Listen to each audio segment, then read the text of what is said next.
Bonjour à vous et bienvenue sur l'Ouvre-Bocal, le podcast qui vous donne tous les outils pour sortir réellement du lot dans le brouhaha communicationnel ambiant. En bref, la boîte à outils du communicant qui tourne en rond.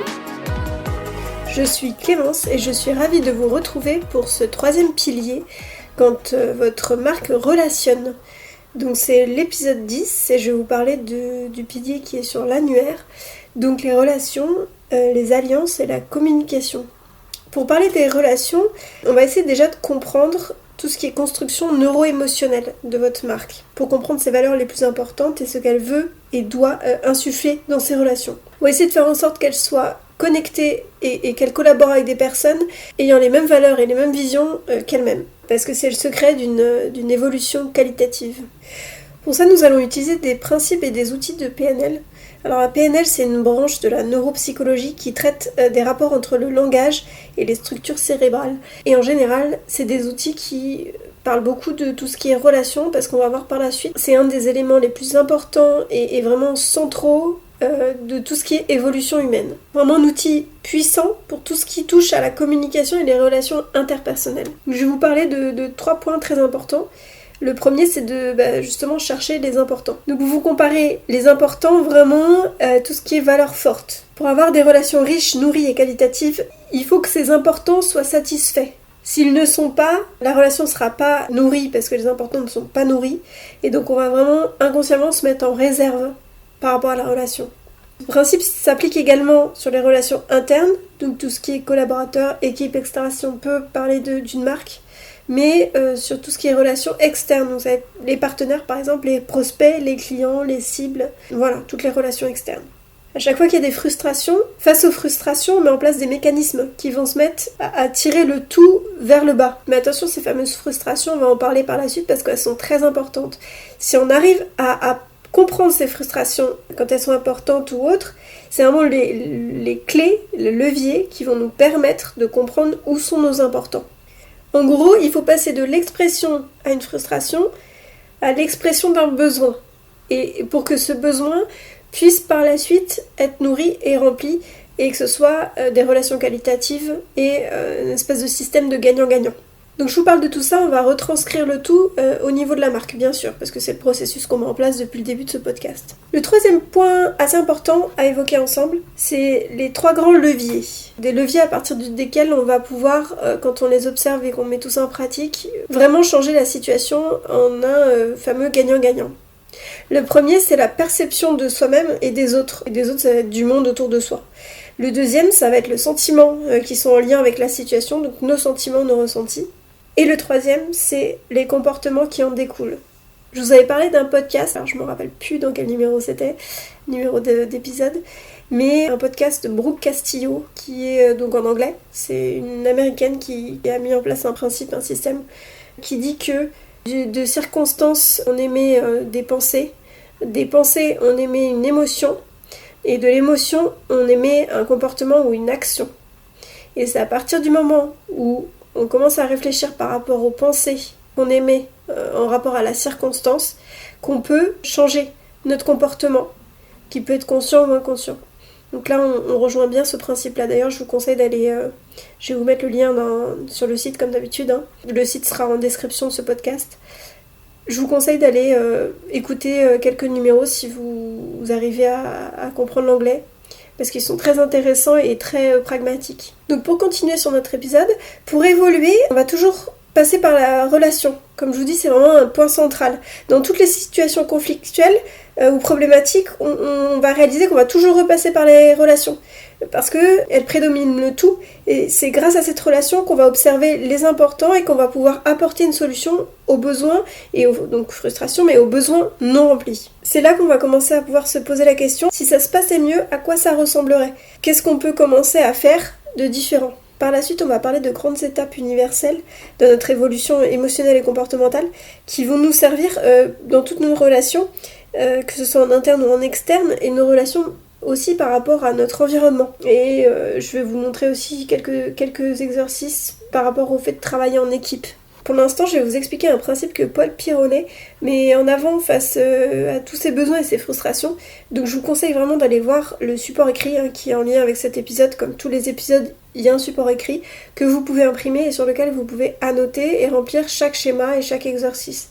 Donc dans ce numéro, je vous conseille vraiment d'aller le voir parce que là, je vais vous décrire des zones et des phases et des axes qui font partie d'un schéma. Et le schéma est présent sur le support. Donc vraiment, pour comprendre comme il faut, je vous conseille d'aller le télécharger, l'imprimer. Et vous verrez aussi par la suite que après ce schéma que je vais vous expliquer, il y aura des petits exercices à remplir. Et donc toutes les questions seront aussi sur le support. Donc je vous conseille d'aller le télécharger et de pouvoir continuer à écouter cet épisode avec le support sous les yeux. Donc moi je vais vous parler d'un schéma. Donc vous imaginez, et si vous avez le support c'est encore mieux, donc un être humain qui se met sur un axe, donc abscisse et ordonnée. Et cet axe, donc 2 axes. Je vais vous présenter chaque axe qui va découper 4 zones. Et ces 4 zones vont être 4 phases de développement. Donc je vais commencer par vous parler du premier axe, qui est l'axe vertical, donc l'abscisse, qui est vraiment un axe émotionnel. Donc là on est sur un taux de bien-être. Si je suis dans le bien-être porté par la relation, et ben ça va être vraiment élevé, donc on va être sur le haut de cet axe. Et du coup on est vraiment dans quelque chose de très motivant. Si on descend sur ce même axe, il faut apprendre vraiment à accueillir les moments où on est dans la frustration, parce que comme je vous disais, c'est important d'accueillir ces zones de fragilité, de peur, d'insécurité, de doute ou d'agacement, de colère. Il faut vraiment pouvoir accueillir ces émotions, parce qu'elles vont nous révéler les besoins, et une fois qu'on aura rempli ces besoins, ils nous feront vraiment gagner de façon certaine un bien-être et un bonheur. Et donc c'est vraiment très important et très intéressant d'accueillir ces zones de fragilité. Si on part sur le deuxième axe, qui lui est l'ordonnée, donc en horizontal, on est sur un axe au niveau du fait de remplir ses objectifs ou non. Donc en fait, si on va vers l'avant, alors si vous visionnez le schéma qui est sur le support écrit, donc il y a un être humain et donc on voit un peu en perspective. Si on va vers l'avant, donc ce fameux axe qui est devant nous, c'est pour aller vers l'objectif et donc une réussite. Et donc c'est le but de mettre des actions en place pour petit à petit grappillonner sur cet axe qui est horizontal. Et donc si on prend ce schéma, on peut également par exemple ne pas forcément être heureux du tout, donc en abscisse, être assez bas au niveau de cet axe-là, mais être performant au niveau de l'ordonnée vers donc cet objectif qu'on a réussi, donc vers le devant de cet axe horizontal.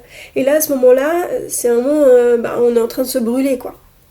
Donc la réussite, c'est notre capacité d'atteindre les résultats qu'on souhaite, les rêves, les visions, les projets financiers, etc. Et donc mettre en place ces actions dans le but d'atteindre cet objectif. Et sans forcément se brûler les ailes au niveau du bien-être. Et donc là, je vais pouvoir arriver sur ces 4 phases qui vont être découpées par ces 2 axes. Donc là, je reviens aussi en référence avec le schéma sur le support écrit. Vous avez chacune des phases détaillées avec où se situe chaque phase. Donc la première phase, elle se situe au niveau supérieur de l'abscisse et vers l'avant au niveau de l'objectif. Et c'est vraiment une phase où on est vraiment motivé, tous réunis. C'est-à-dire nos valeurs sont remplies, on réussit nos projets, nos objectifs, on a une communication stimulante et donc on a une progression qui est au maximum avec des actions qui sont mises en place, qui sont qualitatives et donc qui sont de plus en plus performantes. Là on est dans la bonne phase, entre guillemets. La deuxième phase qui va être au niveau du bonheur, au niveau supérieur également, mais de l'autre côté, au niveau objectif. Plus être vers l'avant, mais être vers l'arrière. C'est notre phase qui est prise par notre inconscient. Parce que là, on est dans une zone de confort. Une zone qu'on connaît. On peut appeler ça un peu la voie de garage. Les valeurs ont été nourries, donc on rentre dans des habitudes. Et à force de faire la même chose, en fait, on commence à perdre de plus en plus les valeurs qui sont de moins en moins nourries. C'est un peu la phrase de, vous savez, pour l'instant, ça va. Et donc là, en fait, on est dans une phase où on est dans de la démobilisation et on est en train petit à petit de décliner. Donc on commence à passer dans de l'action passive et on commence à subir tout ça. On va arriver dans la troisième phase. À ce moment-là de cette troisième phase, au niveau de l'axe abscisse, donc vertical, au niveau du bonheur, on est sur la partie inférieure. On arrive dans une phase de victimisation. Donc en gros là, je vais vous disclaimer un peu la chose, c'est la pire phase, honnêtement. Donc on vit vraiment dans des frustrations, mais on a zéro réaction en fait, on n'écoute pas ce qu'on vit et du coup, au fait de pas s'écouter, on ne connaît pas nos importants. Et du coup, comme on ne connaît pas nos importants, on ne se réoriente pas vers des solutions et on développe des valeurs qui deviennent intrinsèquement destructives, commandées par notre inconscient qui lui, va chercher le confort. Et donc, on se sent juste dévalorisé, injustement traité, et on développe un système dans lequel on se sent pas bien au final. Là, c'est la phase où on commence à se suréadapter, et du coup, on passe en mode attaque, et là, on n'est plus du tout dans le mode gagnant-gagnant dont je vous parlais tout à l'heure.